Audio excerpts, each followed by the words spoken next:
Niining panahon nga ang putling ebanghelyo gihagit sa mga hiwi nga pagtulunan. Kinahanglang mubarog ang mga tinuna ni Kristo sa pagpakigbisog sa paglaban sa pagtuo nga makausa ug alang sa tanang panahong gihatag sa Dios ngadto sa iyang katawhan. Mao'y hinungdan nga namugna kining tulumanon ang putling ebanghelyo. 30 minutos nga pagsabwag sa tinuod nga ebanghelyo kauban ni Pastor Jeremias hangad ang putling ebanghelyo. Ang putling ebanghelyo. Ang putling ebanghelyo.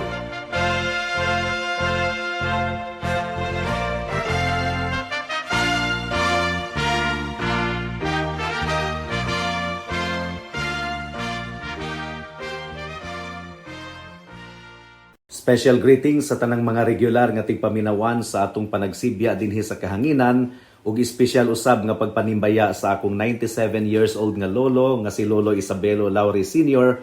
ug sa akong 74 years old nga nanay nga si Nanay Kunsing nga naminaw karon. Alang sa pagpamalandong sa pulong sa Ginoo, please turn with me to Romans chapter 8 verse 17. Ang giingon dinhi: ug kung mga anak nan mga manununod sa Dios ug isig ka manununod kauban ni Kristo, kung tinuod gayod nga nag-antos kita uban kaniya aron usab kita mahimaya kauban niya. May the Lord bless the meditation of His word at this moment.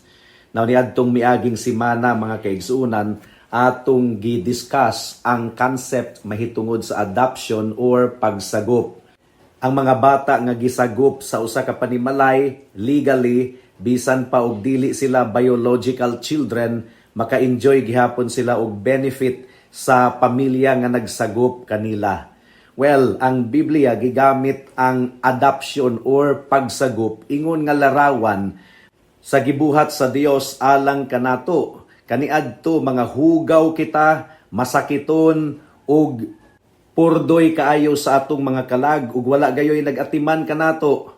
Apan wala kita niadto nga kahimtang gumikan kay mga biktima kita mga kaigsuunan, kundili mga rebelde kita nga mga makasasala batok sa Dios.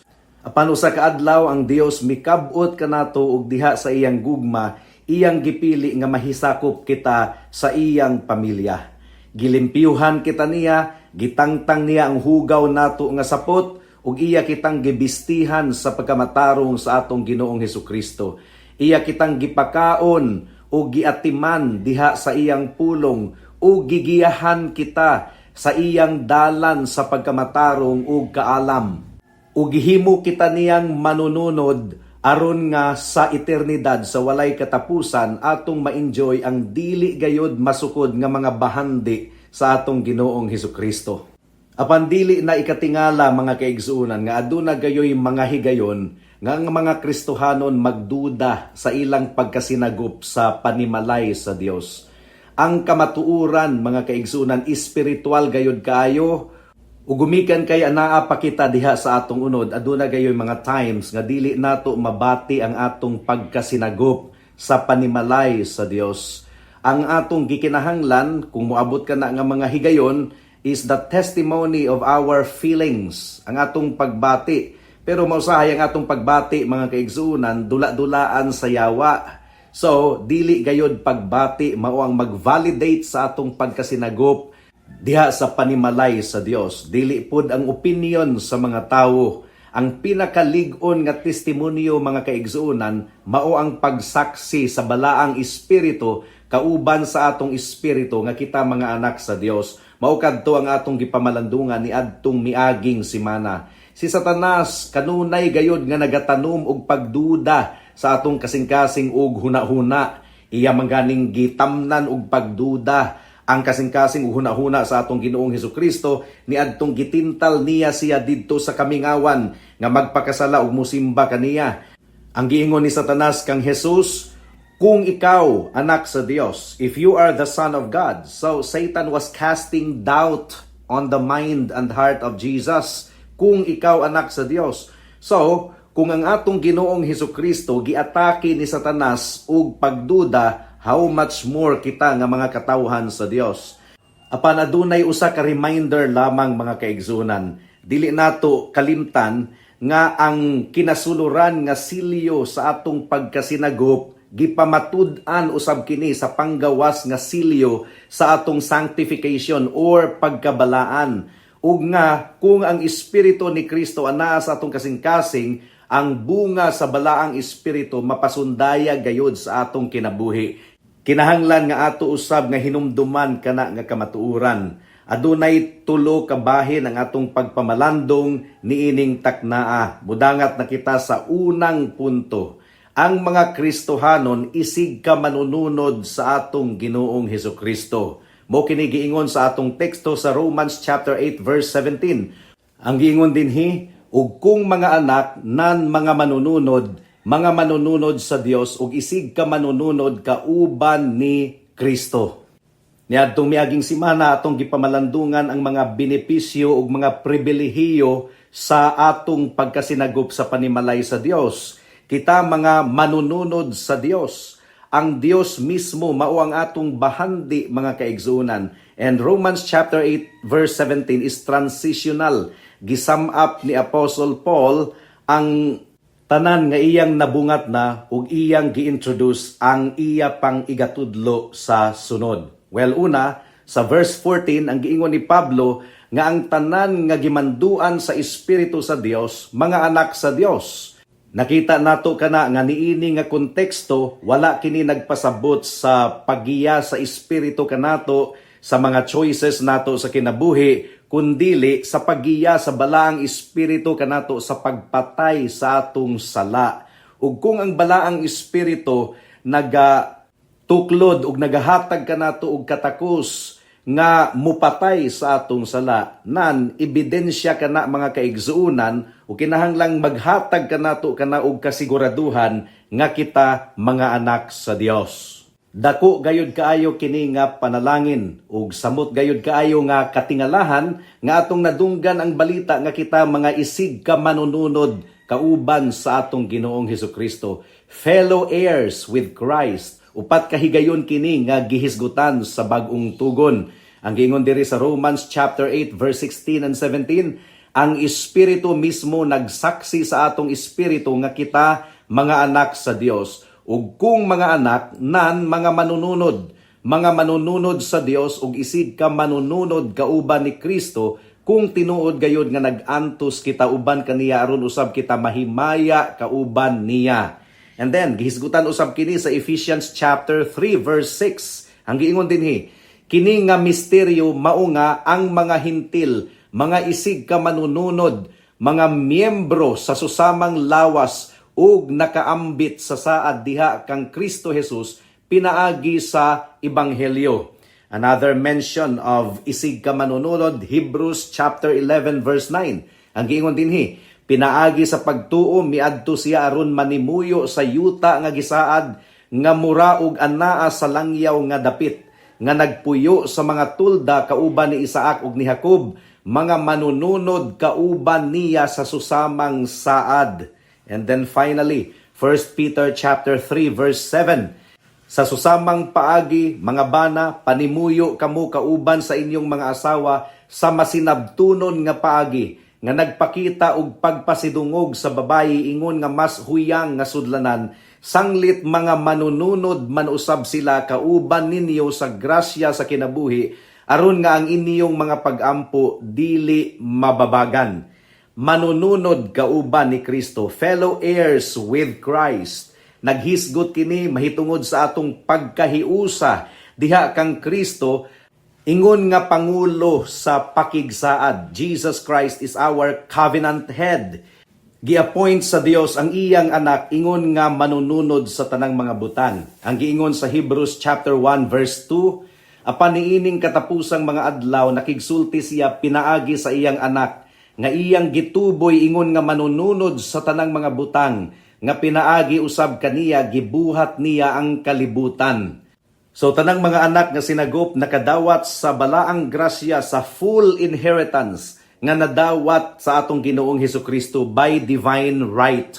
Ang giingon sa 1 Peter chapter 1 verse 3 and 4. Dalaygon ang Dios ug Amahan sa atong Ginoong Hesukristo, Sumala sa dako niyang kaluoy, iya kitang gipakatawo pag-usab ngadto sa usa ka buhing paglaom pinaagi sa pagkabanhaw ni Hesukristo gikan sa mga patay ngadto sa usa ka kabilin nga dili madunot. Walay hugaw ug walay paglubad nga gitipigan sa langit alang kaninyo. Ang dato kayo nga batan-on ang utana sa atong Ginoong Hesukristo kung unsa ang iyang buhaton aron iyang mapanunod ang kinabuhing dayon. Apan kadto nga dato nga batan-on nga lalaki mga kaigsunan wala nakakita sa pinakapunto gumikan kay ang inheritance sa kinabuhing walay katapusan dili kini makuha nato pinaagi sa atong buhat kundili pinaagi sa atong pagtuo sa atong Ginoong Hesukristo nga maoy hinungdan nga gisagup kita sa panimalay sa Dios. So kinahanglang timan-an gayud nato kana nga dili gayud nato makabut ang pagkasinagup diha sa panimalay sa Dios pinaagi sa atong buhat. We are not saved by our good works. Ang atong buhat hugaw nga panapton lamang atubangan sa Ginoo. Ang atong pagkasinagup sa panimalay sa Dios ato kining naangkon gumikan sa atong paghinulsol sa atong sala ug pagsalig kang Kristo lamang ingon nga atong bugtong Dios ug manluluwas ug ang atong pagtuo na pamatud-an sa atong buhat sa atong pagtubo diha sa pagkabalaan from time to time. Mao kadto ang unang punto mga kaigsunan. Ang ikaduhang punto makakurat kini gumikan kay mura og dili kini gustong paminawon sa mga tawo.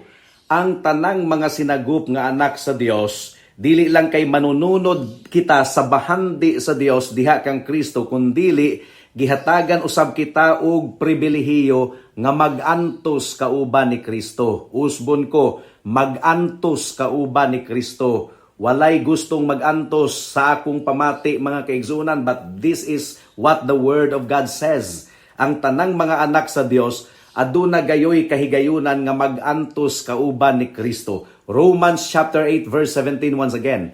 Ug kung mga anak nan mga manununod sa Dios ug isig ka manununod kauban ni Kristo, kung tinuod gayod nga nag-antos kita uban kaniya aron usab kita mahimaya kauban niya. Ang pangutana mga kaigsunan, kung mga hinigugma kitang mga anak sa Dios, nganong kinahanglan pa man kitang mag-antos?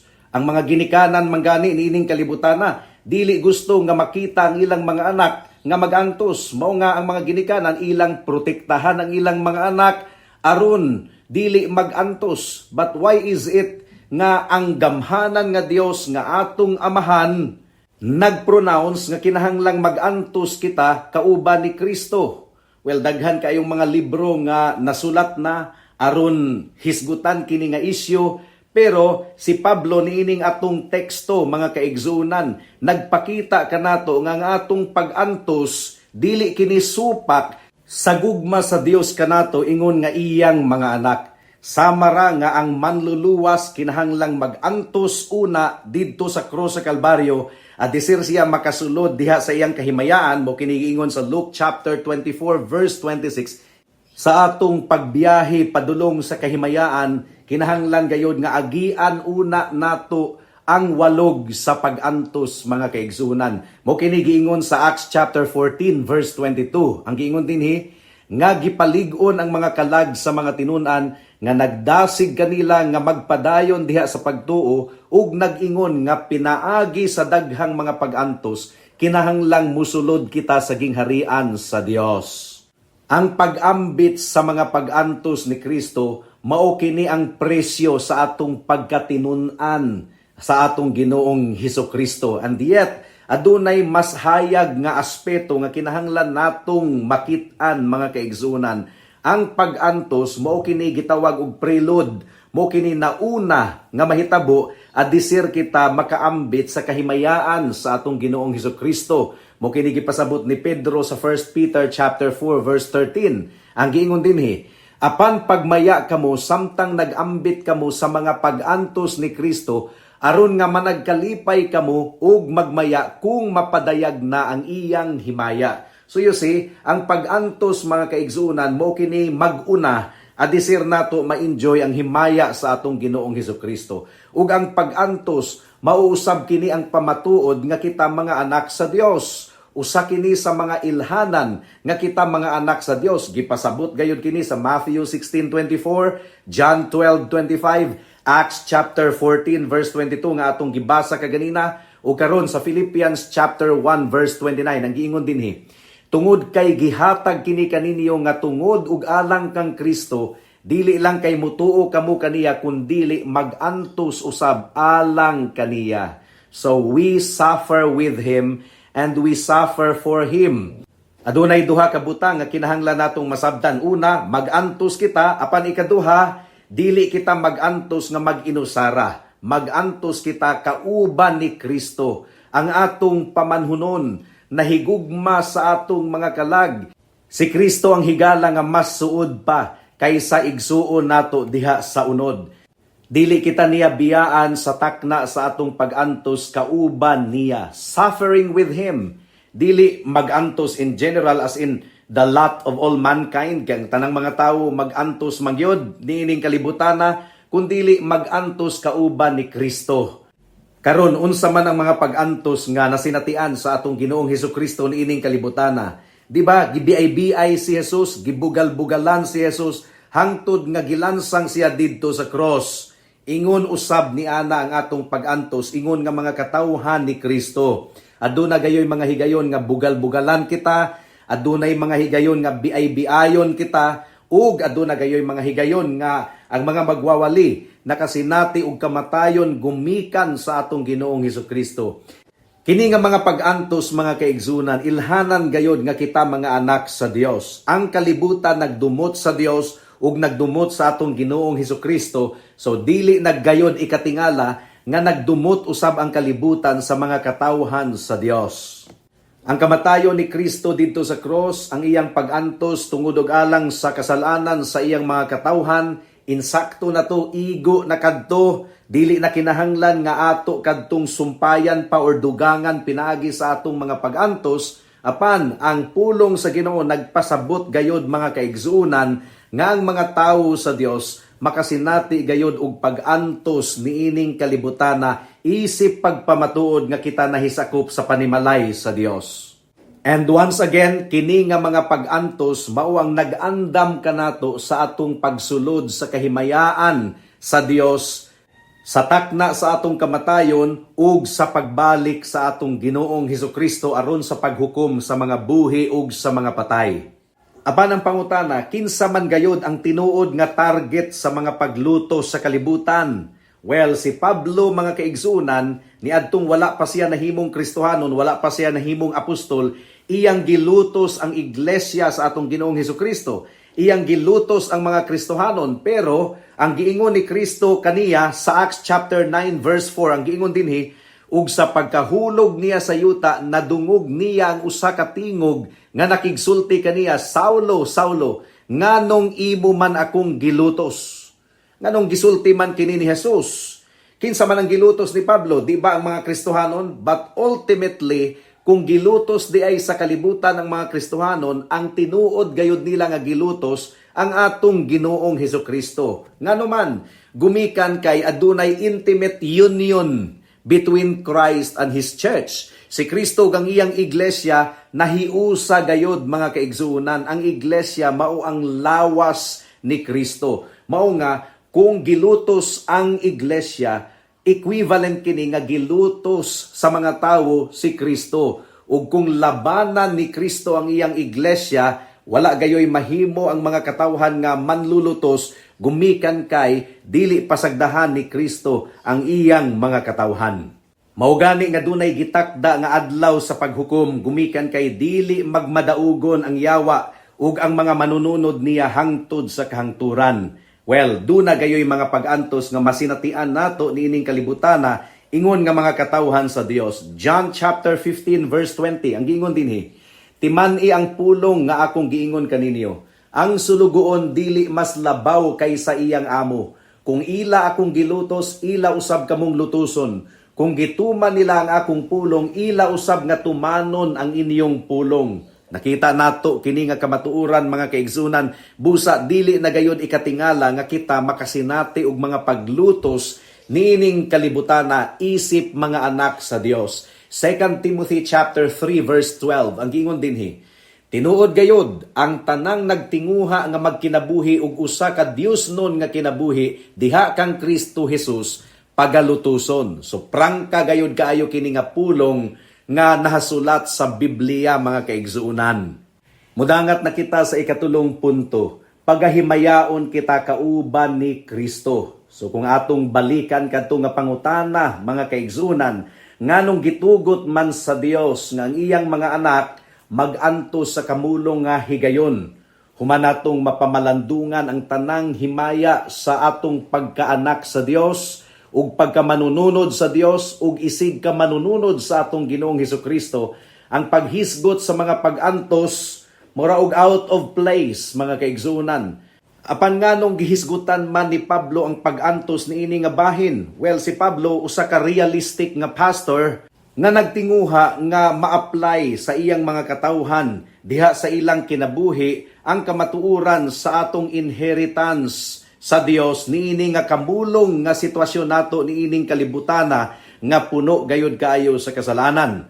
So si Pablo man gani gaanto siya og duro, iyang gidescribe ang iyang paganto sa 2 Corinthians chapter 11 verse 23 to 29. Pwede ninyong basahon sa inyong Biblia mga kaigsuunan. Ug nasayod usab si Pablo nga daghan sa iyang mga magbabasa nagantos usab ang mga nagbasa sa iyang sulat. Ang uban gilutos tungod og alang sa ebanghelyo, ang uban na matiyan og hinigugma gumikan sa mga pag-atake sa gobyerno mismo sa mga Kristohanon. Ang uban namatay gayod gumikan sa pagpangwali sa pulong sa Ginoo. Ang uban nakasinati og daghan kaayong mga pag-antos. Ang uban gi-kick out sa ilang pamilya. Nawad-an og trabaho gumikan kay nahibaw-an nga sila mga Kristohanon nagakahitabo kini bisan pa sa atong kamulong nga panahon mga kaigsuunan. Ug dugang paniana ang mga pagantos gumikan sa atong sala mismo ug sala sa uban, adunay mga problema sa atong panglawas, adunay mga kapakiyasan sa kinabuhi, mga heartaches, mga griefs, apan nganong gitugot man sa Ginoo ang iyang mga anak nga magantos.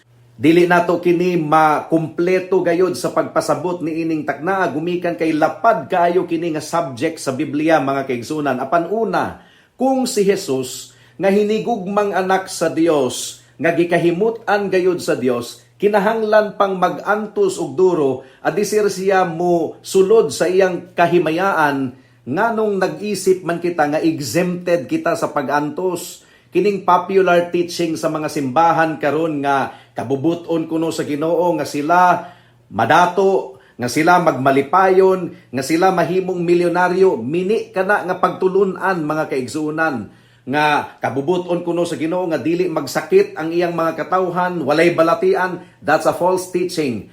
Ug kung honest lamang gayud kita sa atong observation mga kaigsuunan, kanang mga pastor, ang uban pa mga pastora nga nagwali nga dili kuno kabubuton sa Ginoo nga kita makabaton og mga balatian, mga sakit-sakit. Well, kanang mga pastor ug mga pastora nga nagwali ug ingon ni ana nga wali, dili biya pud sila moabot og 100 years old niining kalibutana.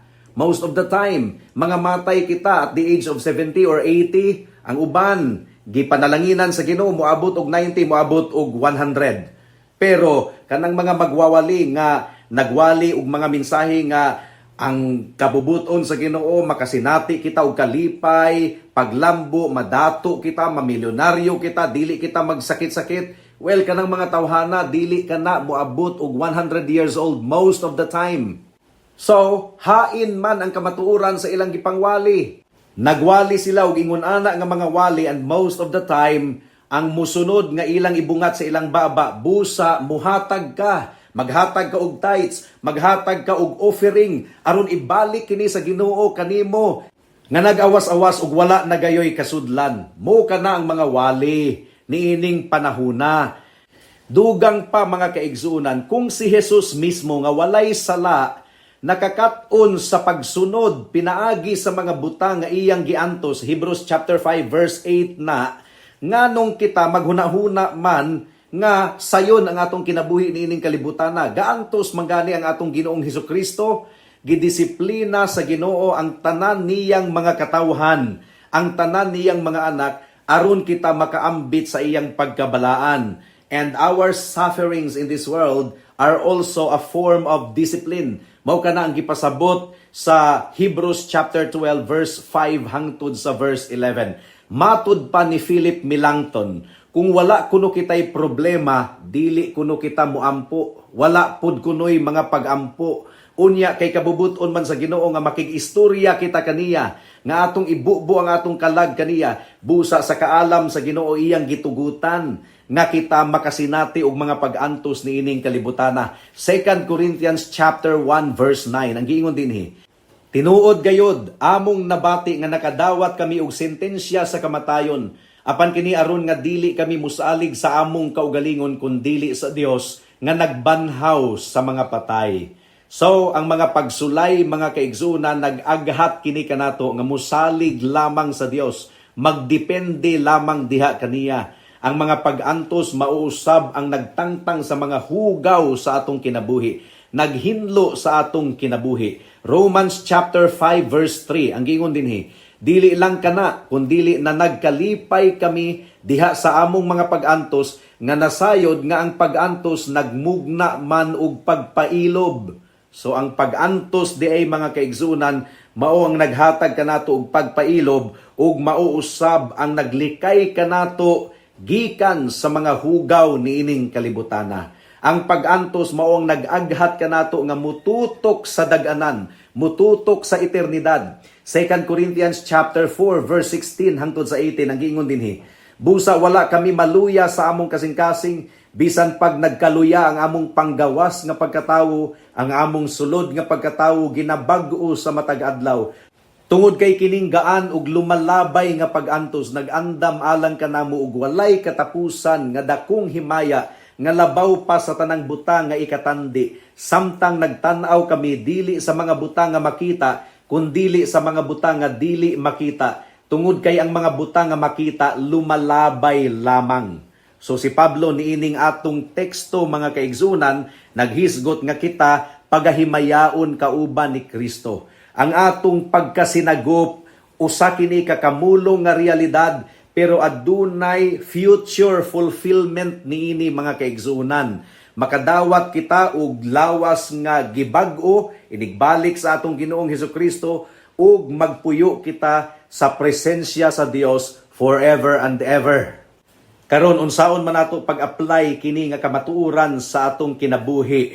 Well, daghan kayong pamaagi nga ma-apply nato kini sa atong kinabuhi. For example, adunay usa ka tawo nga nakadawat og balita nga iya nang angkunon ang dako kaayong kayutaan sa Manila.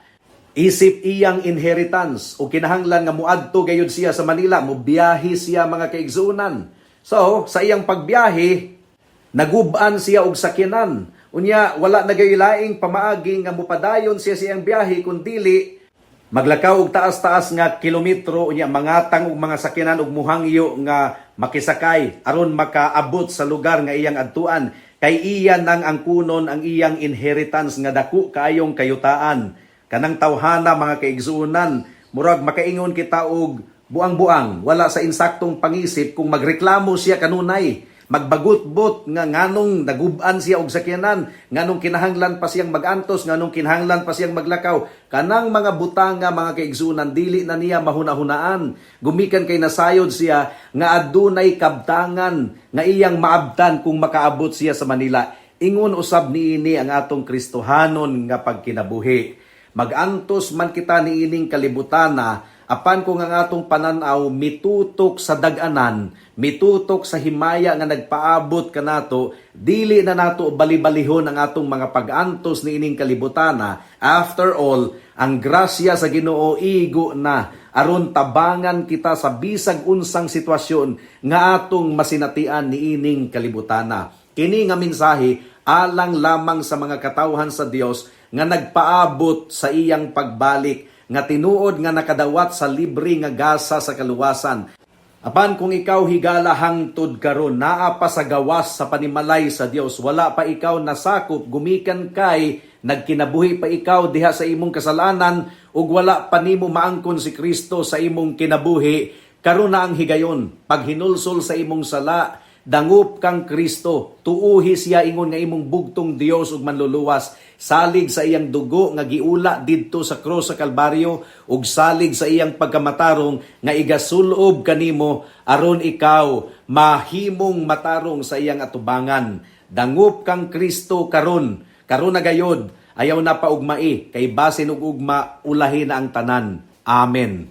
Alang sa duga nga mga pangutana, mahimong mo text ang Pastor Jeremias hangad sa 0935-744-3030.